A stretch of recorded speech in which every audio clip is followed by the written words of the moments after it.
Bom, nós vamos dar sequência hoje no tema, que estamos compartilhando com os irmãos,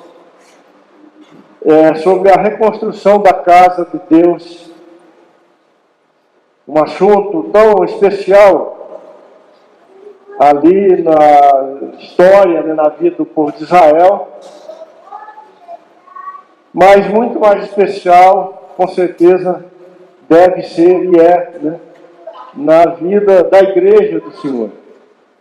Temos falado com os irmãos que este evento ocorrido ali com os judeus, dentro do contexto da lei que eles viviam na época, é uma figura, uma alegoria, uma sombra daquilo que verdadeiramente tem ocorrido com a igreja do Senhor, especialmente nesses últimos dias, preparando a igreja do Senhor para a segunda volta, aliás, para a volta do Filho de Deus, para a segunda vinda do Filho de Deus.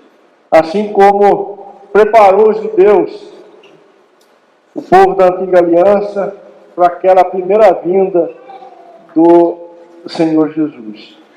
Nós vimos no domingo passado que o povo de Israel se encontrava na Babilônia e que basicamente o motivo daquela situação, daquela escravidão, não foi outro senão o pecado, não foi outro senão o quebrar da aliança que o povo de Israel efetuou, abandonando o Senhor como o único manancial de águas vivas, e indo beber em fontes rotas, que não podem saciar a sede. E sendo Israel exortado muitas vezes pelos profetas, sempre recusou ouvir a palavra de Deus, e então ele foi levado cativo para a Babilônia, o templo foi destruído, e o povo escravizado. E estamos vendo a maneira como Deus agiu, como Deus operou na sua graça, para restaurar a sua casa, restaurar o seu povo, e preparar todas as coisas para que o Senhor Jesus pudesse vir a primeira vez, como de fato veio, E graças a Deus por isso. E encerramos a última ministração dando uma olhadinha nas orações que alguns de nossos irmãos fizeram, reconhecendo que era justo o castigo que eles estavam sofrendo ali na Babilônia, e que aquele momento de fracasso e de derrota que eles estavam experimentando com o povo de Deus decorria, lógico, de seus próprios pecados. Vimos a oração de Esdras, a oração de Neemias, e por último a oração de Daniel, quando eles confessam os seus pecados, e não só os seus, mas de todo o povo de Israel, pedindo perdão ao Senhor e suplicando ao Senhor que restaurasse a sorte deles como povo de Deus. E finalizamos vendo um pouco da oração de Daniel, que se coloca diante do Senhor com grande gemido, e sabemos que não só a súplica dele, mas de todos aqueles que o Senhor levantou para intercedessem, o Senhor ouviu as suas súplicas e algo maravilhoso foi feito pelo Senhor. Então hoje nós vamos prosseguir nesse capítulo 3 de Esdras. O povo de Israel já está em Jerusalém. Não todo o povo, como vimos no domingo passado, Aquela porção que, tocada pelo Espírito de Deus, decidiu abandonar a Babilônia, deixou a Babilônia para trás, com todas as suas vantagens, e veio para Jerusalém uma terra arrasada, para um lugar desolado, mas o lugar onde o nome do Senhor estava, onde a obra do Senhor estava, onde a glória do Senhor, né, estaria, né? E aqui está Esdras, né, com essa parte do povo, né, uma pequena parte, um remanescente, que por graça atendeu a esse mover do Espírito de Deus. Então algumas coisas começam a acontecer em Jerusalém, ou seja, efetivamente a casa de Deus vai começar, né? Vai, a partir desse momento, iniciar, vai tomar forma, e grandes coisas, né?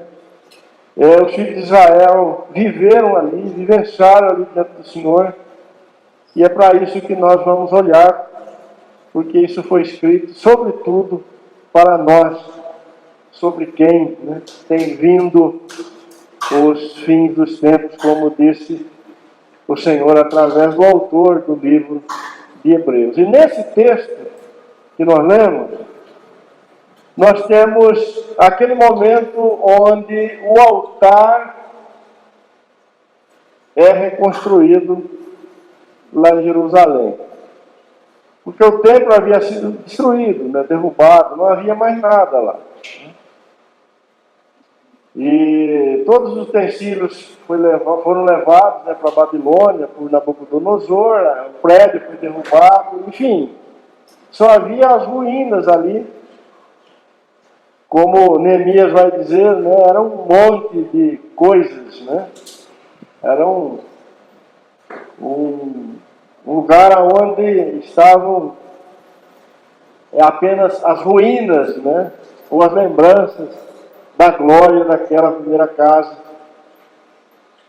Então eles vão, movidos certamente por Deus, iniciar a obra de forma objetiva, e eles vão começar pelo altar. Isso, irmãos, para nós é muito importante. A casa de Deus, ela sempre teve e terá, né, eternamente, como o grande e primeiro fundamento, o altar. Que na nova aliança, que com a vinda do Senhor Jesus, né, é visto na cruz do Senhor. Porque o altar do Velho Testamento é um tipo, é uma figura da cruz de Cristo.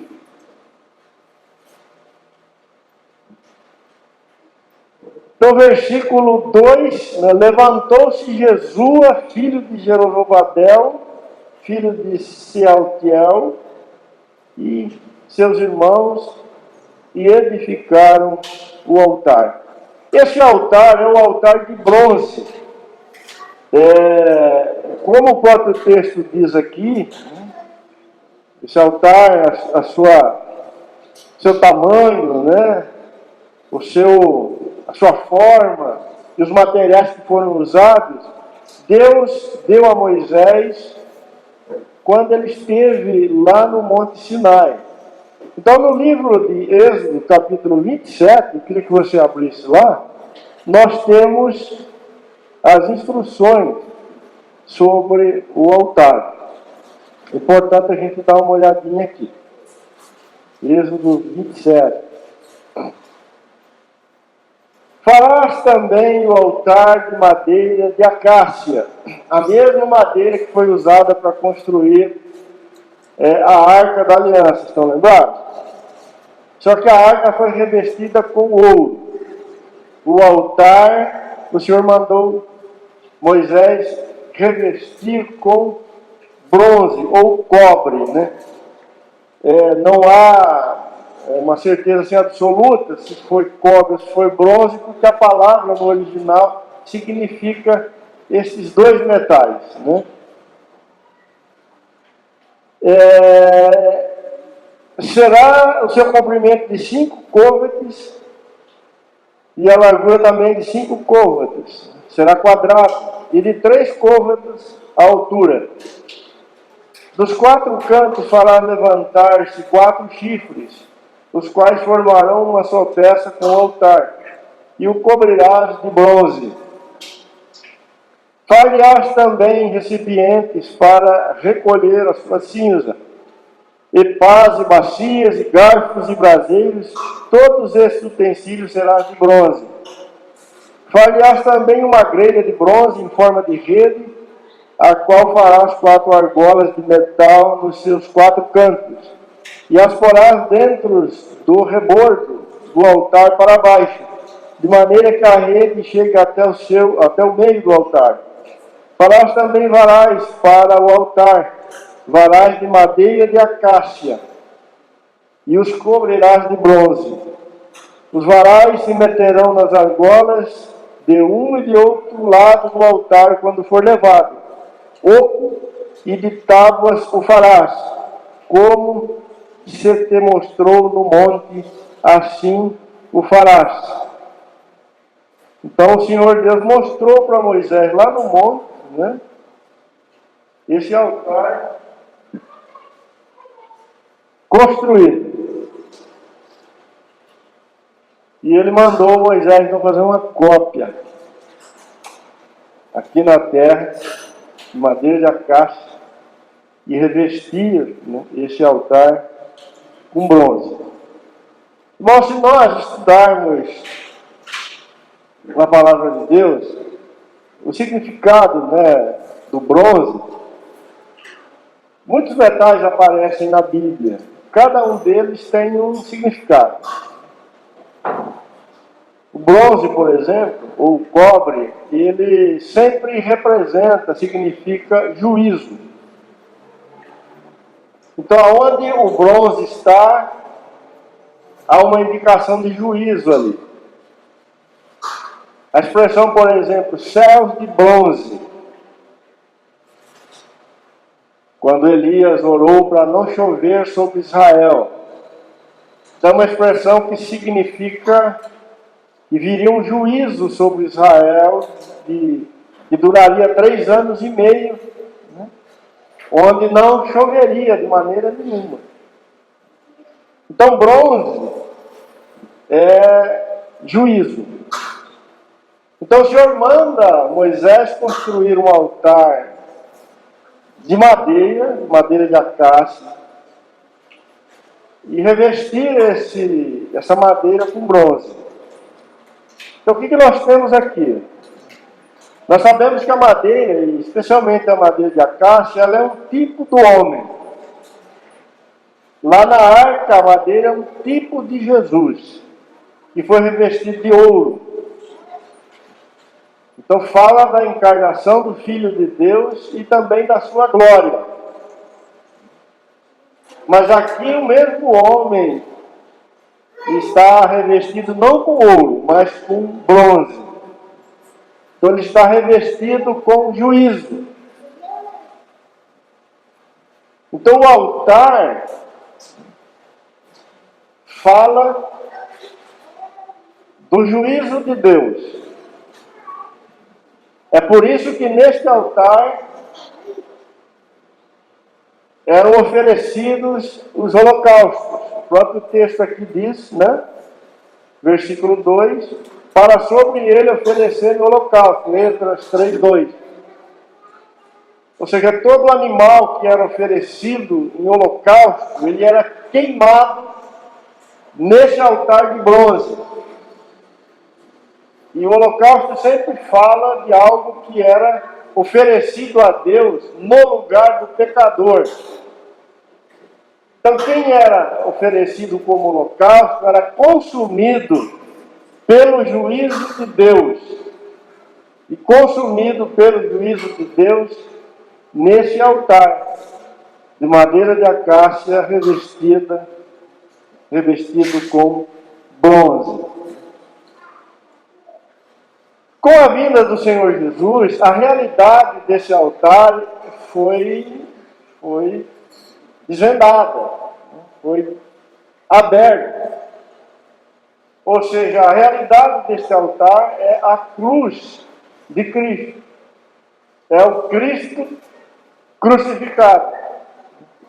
É o homem, madeira de acácia, ou o verbo que se faz carne e habita entre nós, e que vai tomar sobre si o castigo de Deus, ou o juízo de Deus, ou aquele que vai ser consumido debaixo da ira de Deus, no lugar do pecador, como profetizou Isaías no capítulo 53.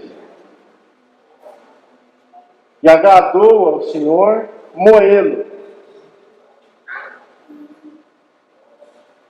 E o castigo que nos traz a paz caiu sobre ele. Então a casa de Deus começou pelo altar. Dentro daquele contexto, dessa grande alegoria, né, que o Senhor estava realizando ali, no início, mas nós sabemos que a realidade disso é a cruz de Cristo, o começo, o grande fundamento de todas as coisas. Irmãos, Deus tem construído a sua casa, trabalhado em favor da sua casa, desde sempre, baseado neste grande fundamento, a cruz de Cristo. O apóstolo Pedro, na sua primeira carta, eu queria que você abrisse lá comigo, no capítulo 1,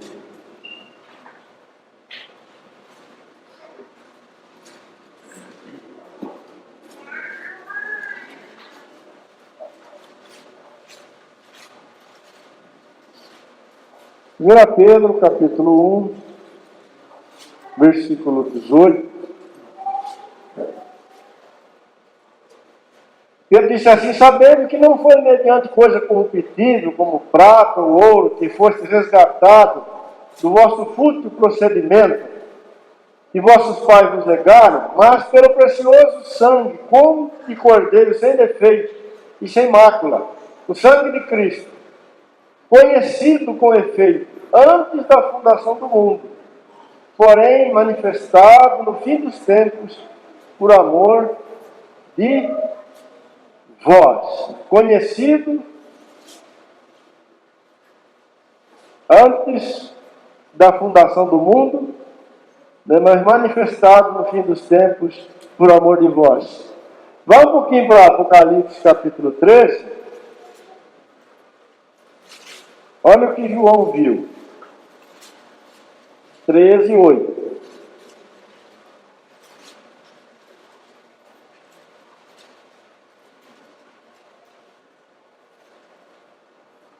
E adorarão todos os que habitam sobre a terra.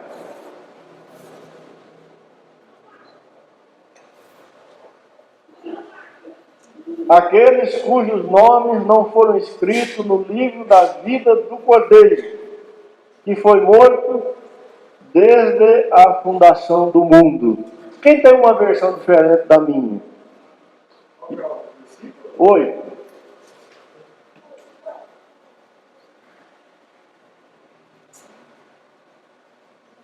Todos os habitantes da terra adorarão a besta, a saber, todos aqueles que não tiveram seus nomes escritos no livro da vida do Cordeiro, que foi morto desde a criação do mundo. Mas tem uma versão um pouquinho diferente, mais próxima daquela, das palavras de Pedro. Acho que ninguém entende, né? Esses dois textos estão falando que o Senhor Jesus, como Cordeiro de Deus, foi imolado antes da fundação do mundo.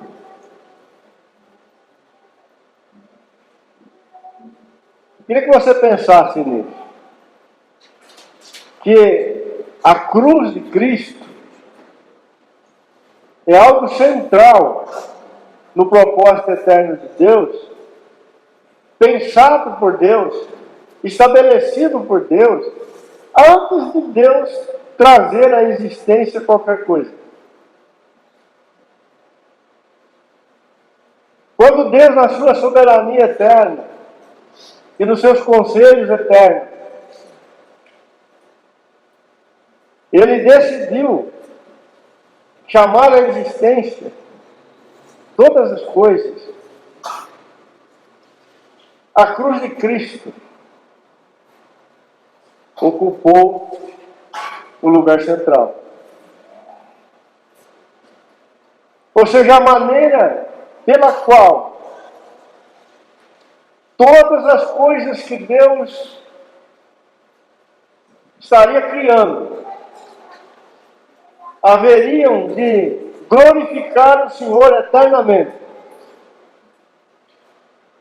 seria através da cruz do seu Filho amado. Aquele ponto de convergência onde todas as intenções e propósitos do coração de Deus seriam realizados e estabelecidos eternamente, passariam pela cruz de Cristo. Ele é o Cordeiro de Deus que foi imolado antes da criação do mundo.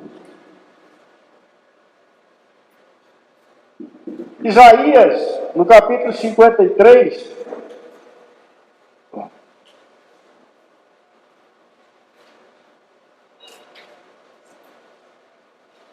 ele vê,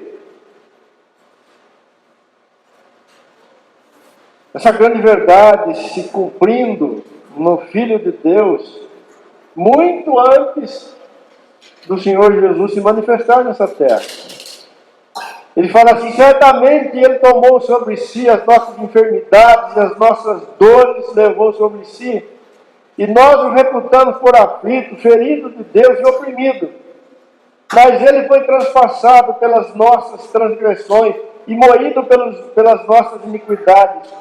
O castigo que nos traz a paz estava sobre Ele, e pelas suas pisaduras fomos sarados.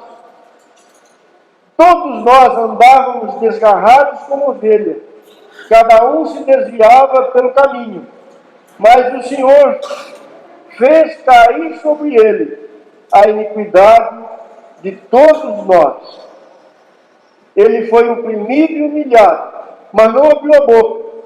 Como cordeiro foi levado ao matadouro, e como ovelha muda perante os seus tosqueadores, ele não abriu a sua boca.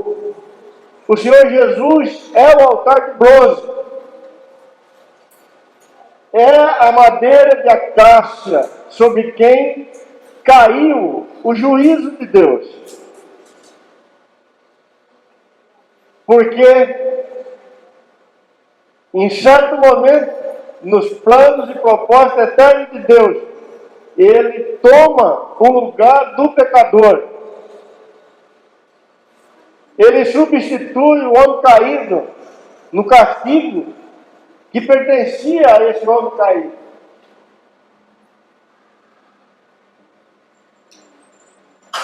Porque Ele é o Cordeiro de Deus, que foi imolado antes da fundação do mundo. Irmãos, Israel, quando está iniciando a construção da casa de Deus ali em Jerusalém, não tinha a revelação disso.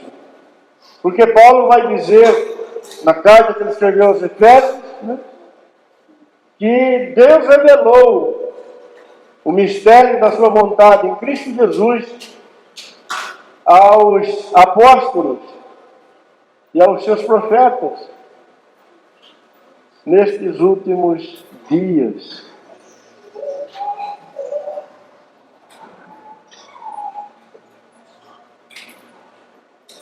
Mas quem estava conduzindo todas as coisas era o próprio Senhor Deus. E desde sempre ele andou no mesmo caminho. A casa de Deus começa sempre pelo altar. A casa de Deus começa sempre pela cruz de Cristo, ou por Cristo crucificado. No Evangelho de Mateus, capítulo 16, se quiser ir abrindo aí os textos, onde o Senhor Jesus pergunta para os seus discípulos quem os homens estavam dizendo que ele, Jesus, era. E os apóstolos falam várias coisas. Então Jesus pergunta para os apóstolos o que eles estavam dizendo, né? Qual o testemunho que eles estavam dando. Então Pedro dá aquela resposta, né, maravilhosa.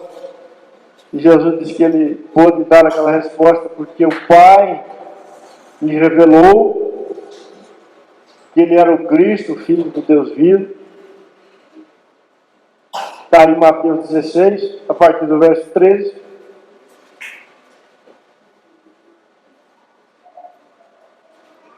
E por causa da resposta de Pedro,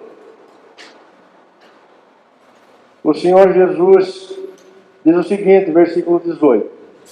Também eu te digo que tu és Pedro, e sobre esta pedra edificarei a minha igreja, e as portas do inferno não prevalecerão sobre ela. Irmãos, para ser mais preciso, essa é a primeira vez, exceto uma outra vez que o Senhor fala sobre a igreja, mas num contexto completamente diferente. Podemos dizer que é a primeira vez que o Senhor Jesus fala da igreja como algo que Ele próprio, né, estaria construindo, ou estava construindo. Então ele fala no versículo 18 que ele ia edificar a sua igreja, e as portas do inferno não iam prevalecer contra ela.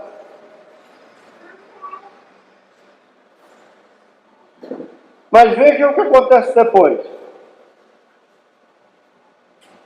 A conversa não para aí. Versículo 21.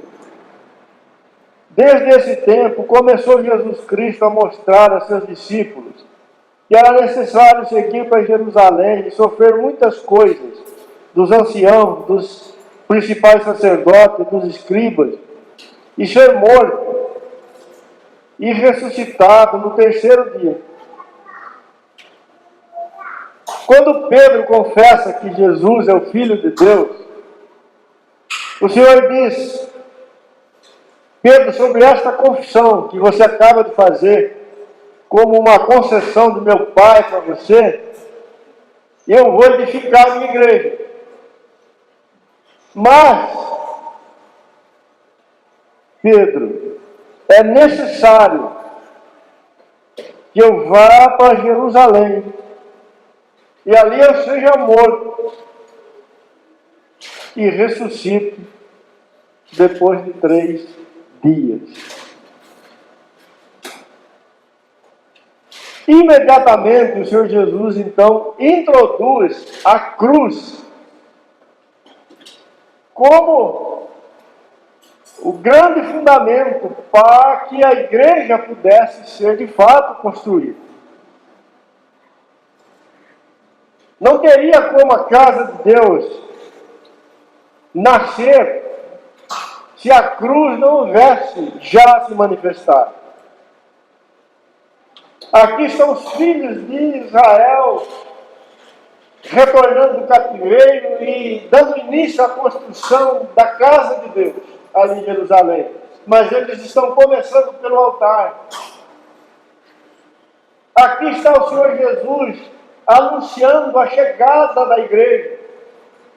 verdadeiramente a manifestação da casa de Deus. Mas ele diz, é preciso que eu vá para Jerusalém e ali eu seja morto e ressuscite depois de 3 dias.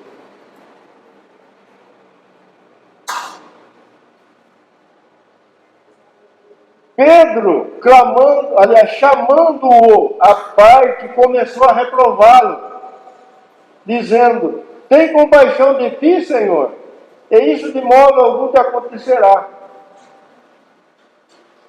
Mas Jesus, voltando, disse a Pedro, arreda-te, Satanás, tu és para mim pedra de tropeço, porque não cogita das coisas de Deus, e sim dos homens. Então por que o Senhor repreendeu Pedro? Aliás, repreendeu o diabo, né, na boca de Pedro. E disse que Satanás sempre cogita das coisas dos homens e não das coisas de Deus. Porque Pedro, incitado por Satanás, sugeriu que a cruz não fosse trazida à existência. Nesse contexto em que a igreja teria o seu início. Porque ela já existe desde antes da fundação do mundo. Porque o Cordeiro já foi imolado antes da fundação do mundo. O Senhor Jesus só estava dizendo para Pedro, chegou a hora da cruz ser vista de forma objetiva. Chegou a hora de Deus ser glorificado no Filho crucificado. Chegou a hora de Deus se revelar na cruz e pela cruz. Mas ali estava o diabo dizendo de maneira nenhuma isso ocorra. Por isso, prontamente, imediatamente, o Senhor repreende o diabo e diz que ele não conhece os caminhos de Deus. Qual o caminho de Deus? O caminho da cruz do seu Filho, ou o caminho do Filho crucificado. O caminho do altar. O caminho onde o Deus eterno se revela em plenitude. Paulo, irmãos, quando ele escreveu aos Coríntios, no capítulo 1, verso 23, também no capítulo 2, verso 2, ele vai dizer que não anunciou outra coisa ali, e ele fazia isso em todos os lugares, né? Mas especificamente aos irmãos de Corinto, ele disse, eu não preguei outra coisa, a não ser Cristo e este crucificado.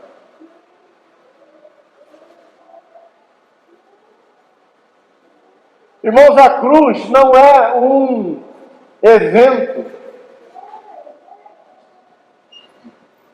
a parte de Deus, uma intervenção dos romanos trazendo juízo, trazendo condenação, né, para o Filho de Deus, quando ele deveria, né, teria que sofrer no lugar dos pecadores. Não podemos pensar que a cruz podia em algum momento ser substituída por qualquer outra coisa. Se os romanos não estivessem ali. Porque na verdade ela foi pensada, planejada e executada por Deus antes da fundação do mundo. A cruz do Senhor Jesus, ela pertence à sua própria natureza. Faz parte daquilo que Deus é.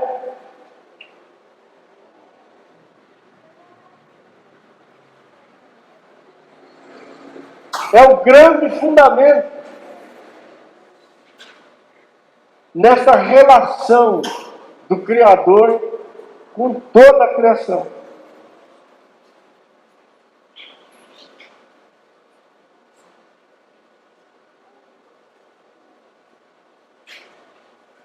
Os nossos irmãos aqui poderiam ter começado casa de Deus, quem sabe construindo os muros, quem sabe reconstruindo a própria cidade, mas eles começaram pelo altar, porque era o Senhor que estava trazendo eles. Era o Espírito de Deus que trouxe eles da Babilônia.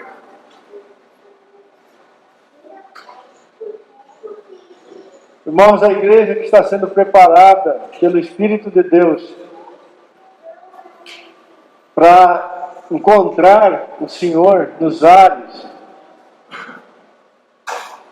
é uma igreja que está sendo começada a partir da cruz do Senhor Jesus.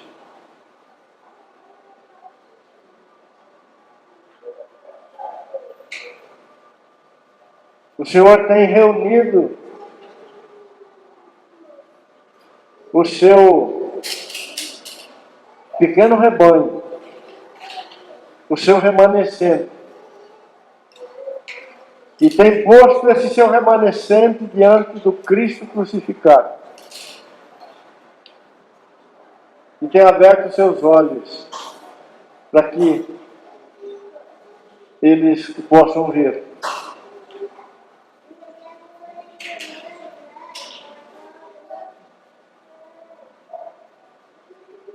Queria te encorajar a buscar o Senhor, Sua palavra, para que Ele te ajude a ir compreendendo numa medida cada vez maior a cruz do Filho de Deus, ou Cristo crucificado. Porque, amados, nenhum de nós vai ser capaz de dar passos na vida de cruz, que é o que vem depois, se antes não tivermos a revelação e o toque do Cristo crucificado no nosso coração.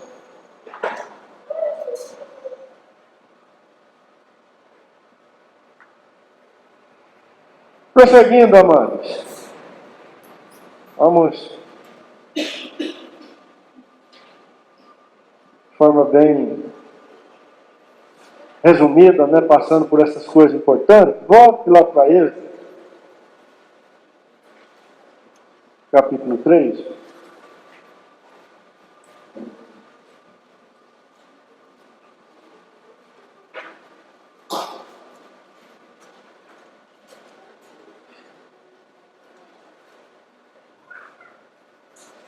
Versículo 3. Firmaram o altar sobre as suas bases e ainda estavam sob o terror dos povos de outras terras. Ofereceram sobre ele holocaustos ao Senhor de manhã e à tarde. E celebraram a festa dos tabernáculos, como está escrito. E ofereceram holocaustos diários, segundo o número ordenado para cada dia. Depois disto, holocaustos contínuos e o sacrifício das festas da lua nova, e de todas as festas fixas do Senhor, como também a dos que traziam oferta voluntária ao Senhor. Na sequência, nós notamos que, depois do altar colocado, eles iniciam, né, ou retomam aquelas festas, grandes festas, que Deus havia ordenado através de Moisés para Israel realizar todos os anos. E uma das festas que aparece aqui, que são 7, mas tem uma que aparece em destaque aqui, a festa dos tabernáculos. Observou aí? Notou?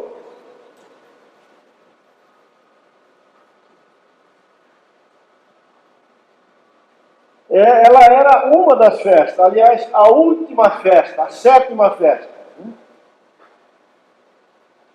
Havia a festa da Páscoa, a festa dos pães asmos, das primícias, do Pentecostes, das trombetas, da expiação e a festa dos tabernáculos.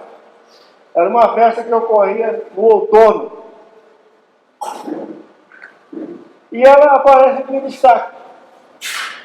E eu estive orando e meditando e procurando, né, ver na palavra de Deus. Por que ela está em destaque aqui? Né? Não está em destaque, por exemplo, a Páscoa das primícias, mas sim a festa dos tabernáculos. Essa festa dos tabernáculos, ela se dava no começo do outono, na época das colheitas. Ela durava 7 dias. E Deus ordenou que, durante esses dias, os filhos de Israel construíssem tendas ou barracas e fossem morar nessas tendas e nessas barracas. E oferecessem muitos holocaustos todos os dias durante, né, o período em que a festa durava. Em Números capítulo 8, queria que você abrisse lá, rapidinho. Nós temos então a orientação para essa festa. É importante a gente dar uma olhadinha.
Eu anotei errado aqui, irmãos. Hã? 9? Eu vou ficar procurando, não vou perder muito tempo.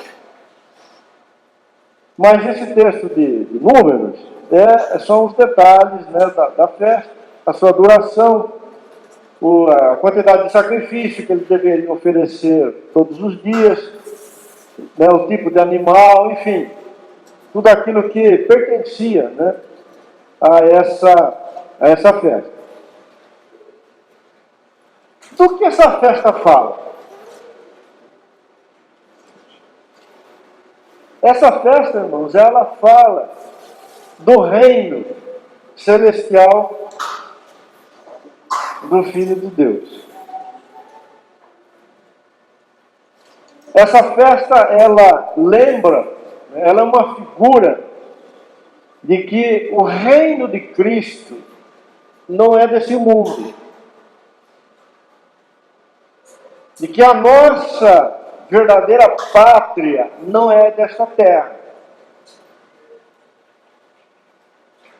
A festa dos tabernáculos é aquilo que Abraão viu quando ele andou com o Senhor ali no deserto, né?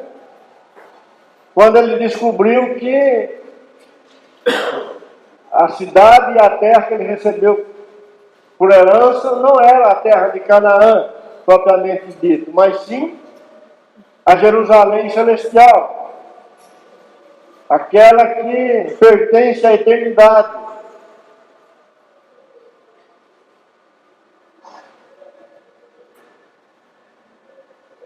Então a casa de Deus,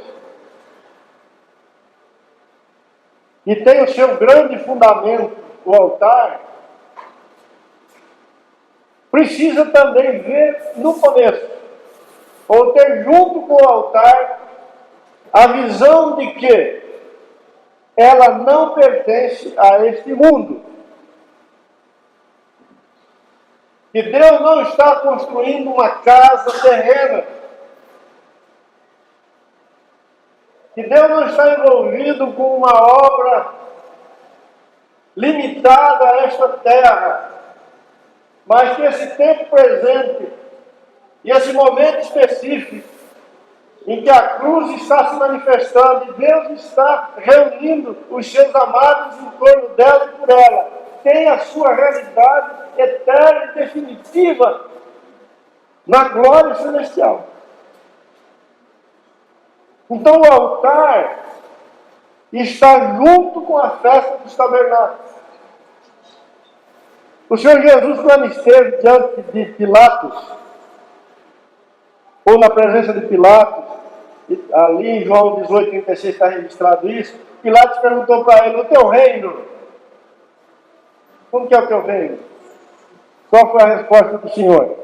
O meu reino não é deste mundo. Você é rei, teu reino, o meu reino não é deste mundo. Não pertence, a esta terra. Quando Paulo escreve aos Colossenses, no capítulo 3, eu queria que você lesse lá comigo, Colossenses 3.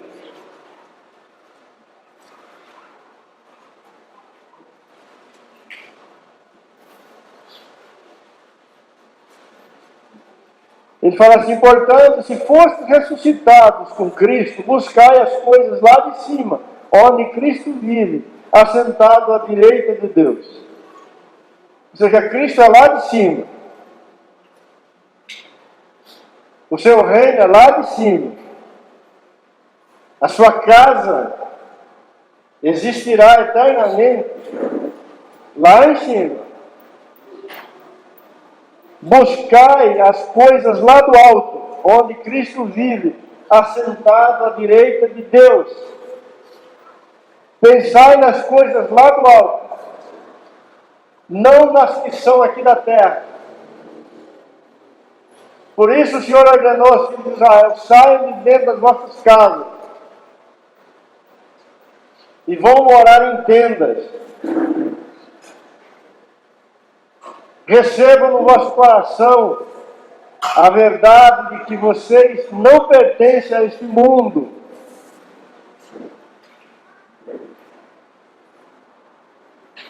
Porque morrestes, e a vossa vida está oculta juntamente com Cristo em Deus.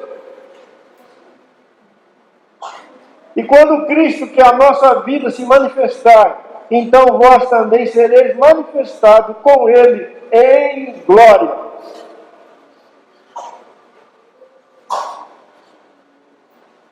Oh, irmãos, como isso é importante, como isso é precioso. Como isso é precioso.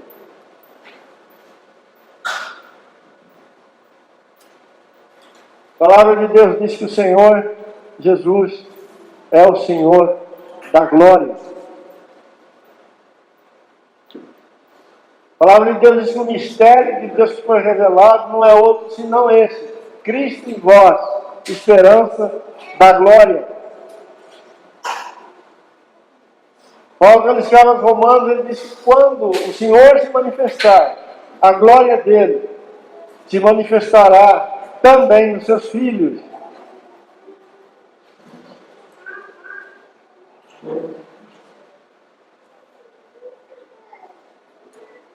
Existe um evento na palavra de Deus, lá no Evangelho de Mateus 16, nós já lemos alguma coisa nesse capítulo. Volto para lá, que ajuda bastante a gente a entender isso.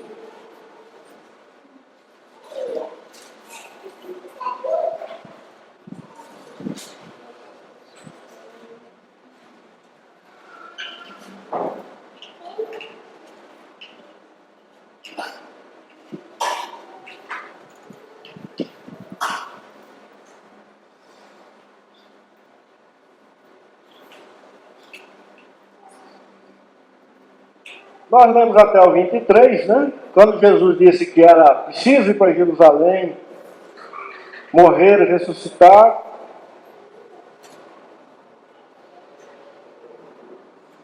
E Pedro disse para ele não fazer isso, mas ele estava sendo sugestionado por Satanás. Vamos ver a partir do 24. Então disse Jesus a seus discípulos: se alguém quer vir após mim, assim mesmo se negue, tome a sua cruz e siga-me. Portanto, quem quiser salvar a sua vida, perdê-la-á. E quem perder a vida por minha causa, achá-la-á. Pois que aproveitará o homem se ganhar o mundo inteiro e perder a alma? Ou que dará o homem em troca da alma? Porque o Filho do Homem há de vir na glória de seu Pai, com os anjos, e então retribuirá a cada um conforme as suas obras. Em verdade vos digo que alguns há dos que aqui se encontram, que de maneira alguma passarão pela morte, até que vejam vir o Filho do Homem no seu reino. 6 dias depois, tomou Jesus consigo Pedro e os irmãos Tiago e João, e os levou em particular a um alto monte. E foi transfigurado diante deles, e o seu rosto resplandecia como o sol, e as suas vestes tornaram-se brancas como a luz. E eis que lhe apareceram Moisés e Elias falando com ele. Então disse Pedro a Jesus: Senhor, bom é estarmos aqui. Se queres, farei aqui 3 tendas. Uma será tua, outra para Moisés e outra para Elias. E falava ele ainda quando uma nuvem luminosa os envolveu. E eis vindo da nuvem uma voz que dizia: Este é meu filho amado, em quem me comprazo, a ele ouvi. E ouvindo aos discípulos, caíram de bruços, tomados de grande medo. Aproximando-se deles, tocou-lhes Jesus, dizendo: Erguei, não temais. Então eles, levantando os olhos, a ninguém viram, senão o Senhor. Os outros evangelistas disseram que o Senhor, ele, quando foi transfigurado, ele ficou muito diferente. As suas vestes ficaram muito brancas. E eles não puderam, de maneira nenhuma, contemplaram, caíram, tiveram que evitar, olhar para o Senhor diretamente. Tamanha era a sua glória. Meus amados, eu queria pensar com vocês sobre um detalhe que temos aqui nesse acontecimento. Vocês notaram que o Senhor subiu no monte com esses 3 discípulos 6 dias depois dele haver dito para todos eles que alguns do grupo não morreria de maneira nenhuma, não passaria pela morte antes de vir o Filho do Homem no seu reino.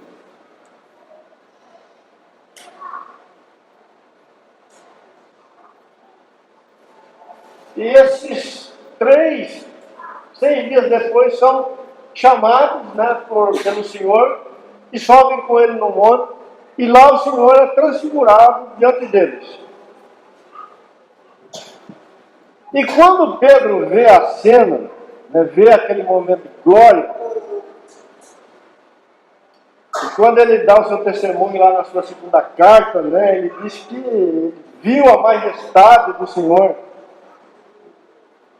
A reação imediata que ele teve foi de construir tendas.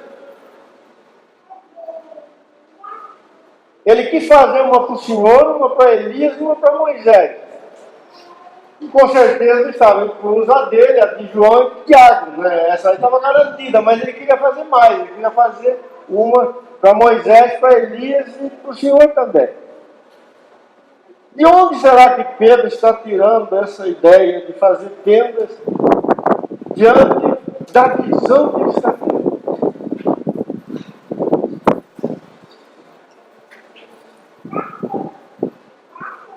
Com certeza, irmãos, ele está se lembrando do que o Senhor havia dito a eles uma semana atrás. que alguns não morreriam sem ver o Filho de Deus na glória do seu reino. E eles estavam vendo o Filho de Deus glorificado. E imediatamente eles associaram isso com a festa do tabernáculo, onde Deus mostrava para o seu povo que o seu reino eterno não é desta terra. Que o seu povo aqui nesse mundo é peregrino e forasteiro. Que a pátria definitiva está na eternidade, está nas alturas.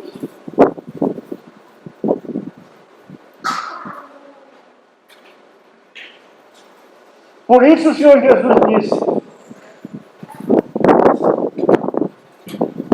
porque o Filho do Homem há de vir na glória de seu Pai com os seus anjos. E então retribuirá a cada um conforme as suas obras. O reino do Senhor Jesus é o reino onde o Filho é rei na glória de seu Pai.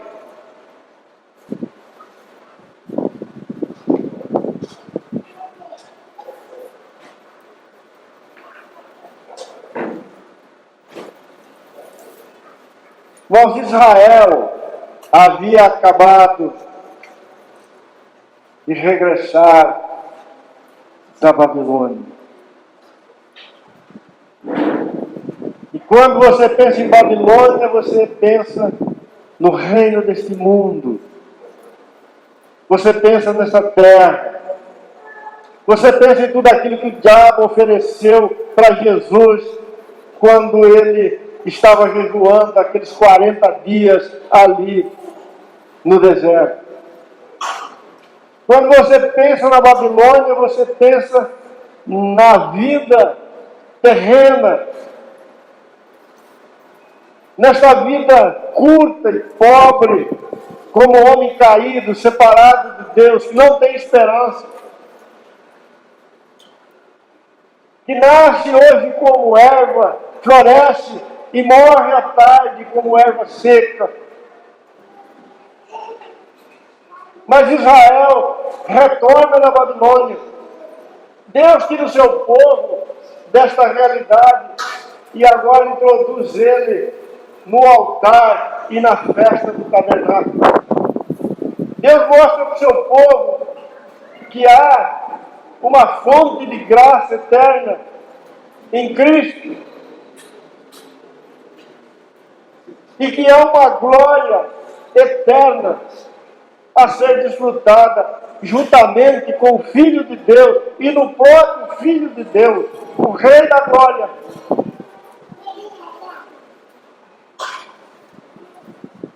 Por isso, quando o profeta Ageu é usado pelo Espírito Santo de Deus para descrever a cena da reconstrução dos alicerces do templo, que é uma outra verdade que vamos ver, é perguntado aos filhos de Israel, os mais velhos, por que vocês estão chorando? Eles choravam porque eles viam que a segunda casa era muito pequena comparada com a primeira casa que havia sido destruída.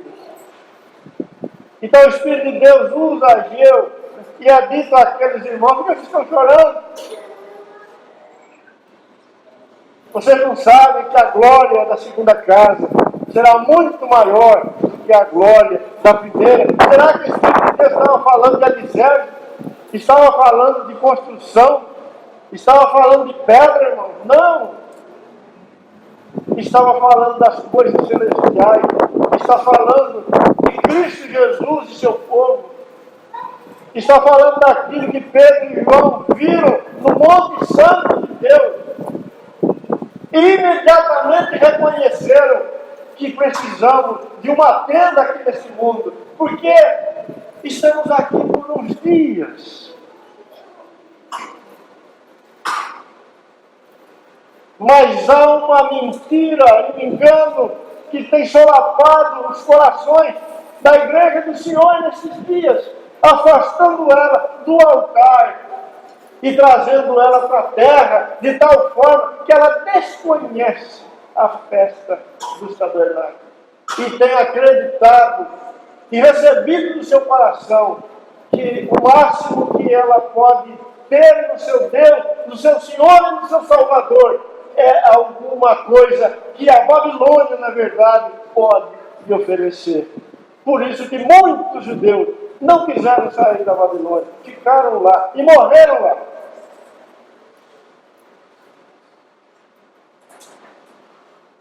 Quem retornou? Retornou e construiu uma tenda.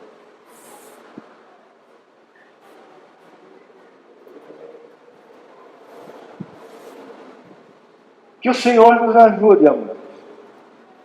E que cada um de nós está aqui medite nisso. O Senhor abre meus olhos e me mostra. Por isso o Senhor faz essa pergunta maravilhosa. O que dará o homem em troca da sua alma? O que adianta ele ganhar o mundo inteiro e ele perder a sua alma? Vamos, Pedro, João e Tiago, vamos comigo no monte. E eu vou mostrar para vocês que vocês terão o reino. Vendo-me como Rei glorificado. Uma tenda basta. Uma tenda basta. Pai Santo, que o Senhor continue ministrando o nosso coração, ajudando-nos, Deus, ver o teu caminho santo. E que o Senhor restaure as nossas vidas. Que o Senhor nos conduza tudo aquilo que o Senhor tem preparado em teu Filho, para os teus amados. Muito obrigado, meu Senhor, por esta noite. E por esse tempo, Senhor, na tua presença. Que o Senhor mesmo mantenha a tua palavra, Senhor, operando no nosso coração nestes próximos dias, Senhor. Para a tua glória, Senhor, e para o teu louvor. Muito obrigado, Senhor, por esta noite. No nome de Jesus. Amém.